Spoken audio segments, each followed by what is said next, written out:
Hiroshi, do as you like tonight. What are you even saying? Why? My name is Hiroshi Tanaka. I am the president of a small but well-known company around here. I officially took over the company from my father's office 3 years ago and started managing it. The pressure was great, but with the help of my wonderful employees, the company has been growing steadily since I took over. When you hear the name of a president, it sounds very glamorous, but the reality is much tougher than I thought. The pressure of having all the responsibility on yourself is enormous, and every day is a challenge. But I had the support to face any difficulty. That was my wife, Maka. I met Maka 10 years ago through a mutual friend. My first impression of her was that she was a small person. It wasn't so much about her appearance, but her way of laughing and her consideration for others were natural, and when I was around her, I felt a strange sense of relaxation. We got married within a year of dating. There are no particularly romantic stories. But I wanted to be with Maka forever, and she thought the same. Our marriage was decided in a very natural way. We sat at the dinner table every day, talked about trivial things, laughed about silly things, sometimes fought, but made up, and we continued like that for 10 years. We didn't have children, but as long as I had Micah, I was happy. Work and family were both pretty good. I thought I had the ideal life. Right. Until that time, it was something trivial that made me notice something was wrong. One night, I finished work early and came home. Maka, who always waits for me to come home, was not there. I checked my smartphone, but there was no particular message. Well, I came home earlier than usual. Maybe she was talking about something. I thought so lightly and watched TV while waiting for her to come home. And an hour later, she came home. Sorry Hiroshi, you're already home? Maka was surprised that I was at home. Oh, I came home because I finished work early today. That's right. Sorry. No, it's totally fine. She said she was going shopping. Oh, really? Yeah, right. Shopping. I see. I'll take a bath first. Yeah, I get it. I'll prepare dinner right away. Micah hurried to the kitchen, and I headed to the bathroom. While soaking in the bathtub, I suddenly noticed something strange. Maka said she had gone shopping, but she definitely had nothing in her hands. And she was dressed differently than usual. Did Maka really go shopping? I suddenly thought that, but I washed away such doubts in the shower and returned to the living room as usual. Maka had prepared dinner as usual, and we ate together as usual. What did you go shopping for just now? I asked Micah while we were eating. Maka's eyes swam for a moment at my question. No, I just wondered what you went shopping for. Micah, you didn't have any luggage. Ah, yeah. I went to the supermarket, but the things I wanted were sold out. That's right. That's why I came back with my hands in my hands. Oh, Hiroshi. Maybe she wanted to divert the conversation away from shopping. Maka started talking about something else. I didn't have any particular reason for it, but I felt like something was wrong. That's what I thought.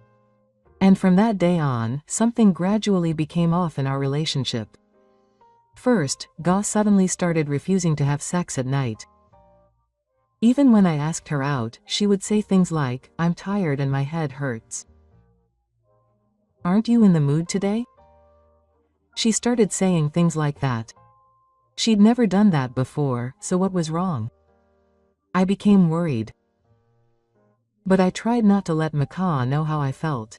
There must be times when she feels like that. I'm sure she'll be like before when she feels better. I decided to think that. But Makaw's changes didn't end there.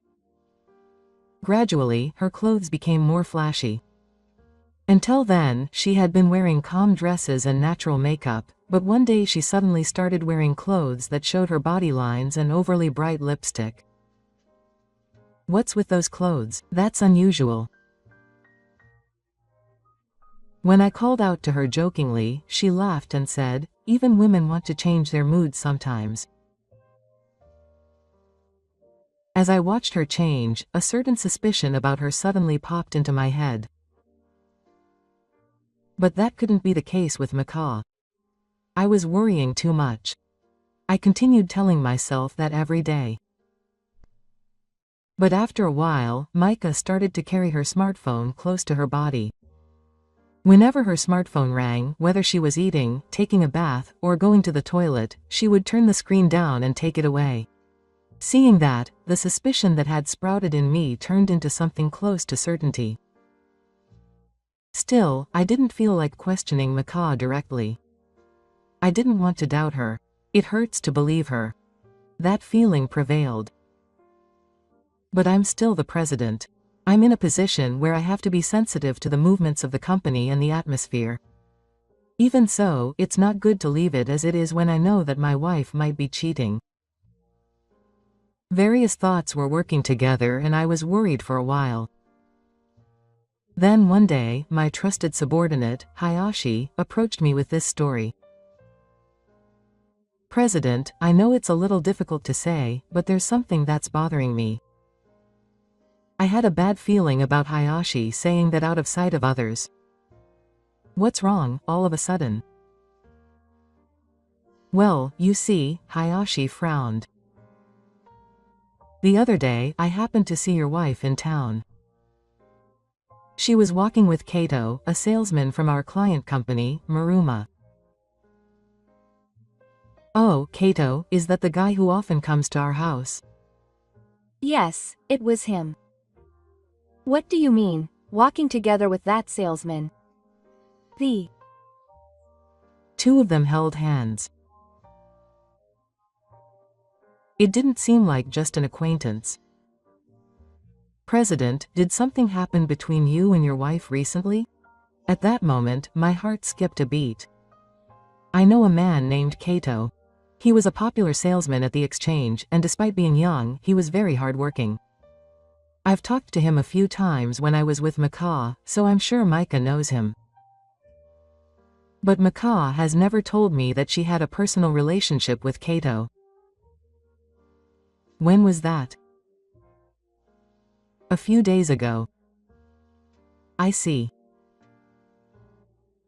Well, I'm sorry to say this, but I want to avoid any bad rumors spreading in the car. So I thought it would be a good idea to talk to your wife about it. That's right. Thank you, Hayashi. I didn't ask any more questions and just said, "Spirit." Then I looked for a quiet place to be alone and thought deeply. I repeated the words I had heard from Hayashi in my head. No way, no, that can't be. I wanted to believe so. But the moment I realized that the possibility was not zero, doubts spread like an avalanche. Makaw's change began that day. All the doubts I had been suspicious of were starting to come together. I love Makaw. And I believe in her. And yet, an incredible doubt was growing in my heart. I wonder if I should ask the renewal office to investigate. I muttered to myself. It was a choice that meant the end of our trust as a couple. But I thought I needed to know what the truth was. Even if it was something I didn't want to see, a few days later I decided to ask the renewal office to investigate. And a few weeks later I went to receive the results. Sorry to keep you waiting. This is the investigation report. My hands were shaking slightly as I received the envelope. I was probably much more nervous than when I looked at the company's financial statement. I opened the breeze in my home office and took a deep breath. I thought that no matter what came out of this, I had to calmly accept it. Okay, let's see. Then, as I took out the documents from the envelope, a number of outrageous photos jumped into my eyes. Macaw and Kato in suits, walking with their arms entwined, waiting at the hotel entrance. Then they entered the same hotel room. About 2 hours later, they came out of the same elevator. All the photos were recorded with the date and location. I was hit by a feeling that the depths of my chest were slowly burning. This was reality. Was that gentle smile, the warm dinner table, and the memories of the two of us laughing together all the source of betrayal? Rather than anger, what hit me first was a sense of emptiness. Why, what were you doing? Micah, we were doing well. I muttered, but of course no one answered. I couldn't move from the spot for a while. That night, I secretly checked Macaw's smartphone. I had been carrying it around without touching it, but I happened to leave it in the living room when I took a bath. I hesitated. I thought that if I did something like this, it would be the end. But I couldn't help but look. I had to look quickly before Micah returned from the bath. I quickly picked up Micah's smartphone and opened the messaging app. After reading it for a while, I regretted what I had seen. Macaw had been exchanging messages with Kato like this. Thank you again today, Rita. I love you. Me too. Micah has always been cute. I really love you. But if my husband found out about this, I'd be fired from the company. It's okay. My husband is an idiot. There's no way he knows. Yes, that's fine. Even so, I'm jealous of your husband for being able to marry Macaw and also being the president of a company. But it's a small company given to me by my parents. My husband is really nothing special. I'm not interested in him. It's much better to be with Ryota. Let's get married then. I want to be with you forever. Thank you so much. I'm happy. Then I'll give up on doing things for my family. If my husband makes me fall in love with him and cheats on me, I can ask for compensation and break up. What's that? That's a good idea. Let's do that. I'll get a lot of compensation and start living with it. I'm looking forward to it. I was holding my phone so tightly that I thought it might break if I noticed. I've known for a long time that you're cheating on me. I don't think Macaw even imagined that I would say that. I took screenshots of each screen on my phone and saved them to a USB. I can't go back. No, I have no intention of going back. Micah was completely underestimating me. I'll definitely get revenge. That's what I did. And from then on, she started to treat me well intentionally so that she would dump me. The food was left cold. The laundry was left hanging out to dry. The house wasn't cleaned properly. But I still didn't get angry. It's okay. I'll do it today. If you're tired, you don't have to push yourself. I said those words, but I didn't go along with Macaw's plan to induce a divorce. What was funny was that Macaw mistook my actions for love. I peeked at my phone again and found this exchange in the messaging app. My husband doesn't get angry at all even though I'm so lazy. I think he probably likes me a lot. Don't worry, I'll do the housework properly when I marry Rita. I gave a bitter smile.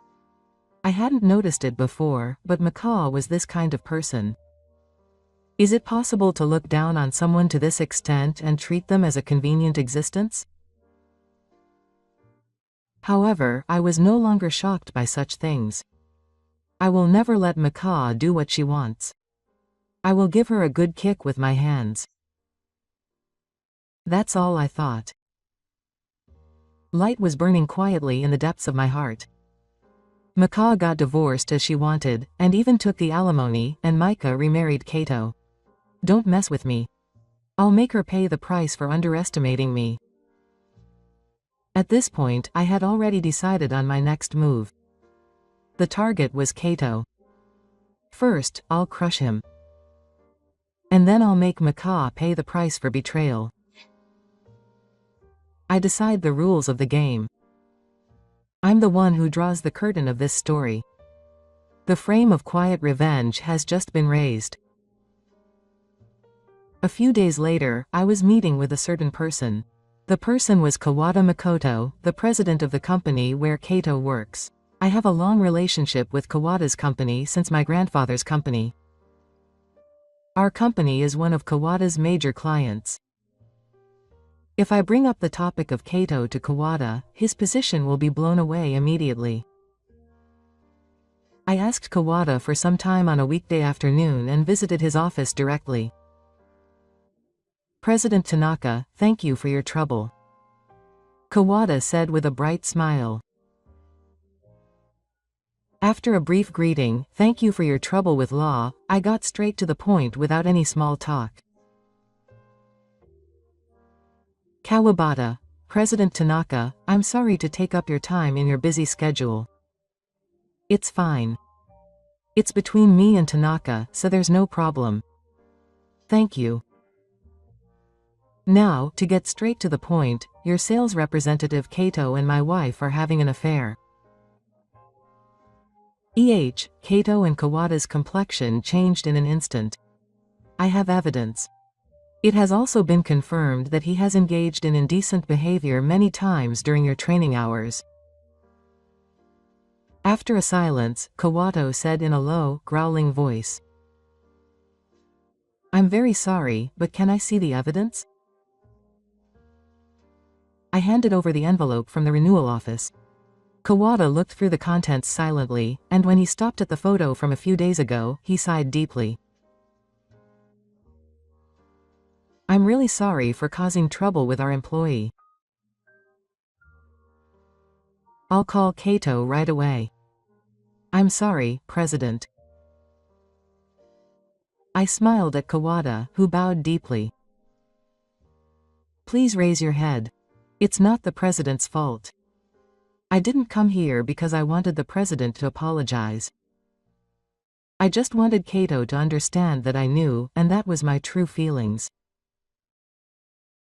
I have no intention of yelling or asking for an apology. I just wanted to confront Kato with the fact that I know everything. I will tell Kato right away and make it clear to him. I'm really sorry. Thank you. I'm sorry for causing trouble to the President with a personal matter, but thank you. And so I left Kawada's company. A few minutes later, Kato was called from the company and returned from a sales destination, and as soon as he returned, he was called to the President's office. And when the President told him his final days, he turned pale. His affair with Micah had been exposed. He finally understood that. That night, while I was snuggling in the living room, Maka got a call from Kato. I had secretly taken my smartwatch and Micah's smartphone, so I could see their interactions right away. Micah is in trouble. They've found out everything. Apparently her husband came to our company today and told our president about us. He was really rough with me, and it was the worst. Apparently her husband had noticed a while ago and said something about the renewal office. There were even photos left on the record. I understand. I don't want to lose my job. Kato kept sending me messages. I was watching Micah, who was looking at her smartphone in the kitchen from the sofa. Maka was staring in disbelief at Kato's panicked words. It was Kunagata. I was desperate to laugh. Maka's plan was to continue living together in our marriage until I cheated or started violence, and then to endure it, and then to receive the compensation as a wounded wife and remarry Kato. But that script fell apart. We haven't even divorced yet. I haven't even gotten the compensation. At that stage, everything was revealed to me. Not only that, Kato's position was also precarious. And finally Macaw started to realize. If things continued like this, she might be the one to lose everything. What would happen if I brought up divorce based on evidence? If the irregular acts during the marriage were recognized, Macaw would be the one to pay the compensation. Moreover, the house we live in is in my name. The savings are also mine. There was no way for her to be happy. That night, Micah suddenly changed her attitude. When I got out of the bath, she suddenly apologized. I'm sorry, Hiroshi. She must have realized everything after hearing it from Kato. If everything was revealed, she might have thought that apologizing quickly would be the best strategy. There was a clear fear in her eyes. It was not the fear of not being loved. A realistic sense of crisis that I might lose my money, my stability, and my home. Micah began apologizing to me, not out of love, but out of calculation. That was the final blow for me. Macaw, you're not my wife anymore. Thinking that, I ignored Macaw and headed to my room. I didn't say anything yet and started preparing for the next step. When I returned to the living room with the documents in my hands, Micah was kneeling in front of the sofa. She was staring and her face was down. I'm so sorry. I'm so sorry. That love was trembling, but my heart didn't waver even a bit. I just looked at Micah and didn't say a word. Then Micah stood up with tears in her eyes and slowly started to button her shirt. As an apology, you can do whatever you want to Hiroshi tonight. I'll do anything. I'll listen to anything, so please forgive me. Micah slowly began to take off her clothes, saying in a voice that sounded like a mixture of tears and flattery. Did she think that I would be forgiven in this situation after taking a bath at home? I was irritated. And without taking a step forward, I said in a suppressed voice. Do you really think that kind of tactic will work? Macaw stopped moving. I took out a thick envelope from my bag and slammed it on the table. Look inside. Macaw opened the envelope timidly and looked through the documents inside. There were detailed reports collected by the renewal office, photos, and screenshots of messaging apps. The blood quickly drained from Micah's face. I put the documents back with trembling hands and said in a husky voice, "Is that not true?" I didn't mean to do that, it was just a momentary lapse of judgment. So are you really sorry? Please forgive me. We'll try again. If my husband makes me love him and cheats on me, I can demand compensation and we can break up. I read out the message Macaw had sent to Kato aloud. Micah's face was stained with despair. Are you serious? It's a real joke. Shut up. Where is the joking person who will destroy a family? Can you get away with trampling on someone's life and saying it was a joke? My voice echoed in the room.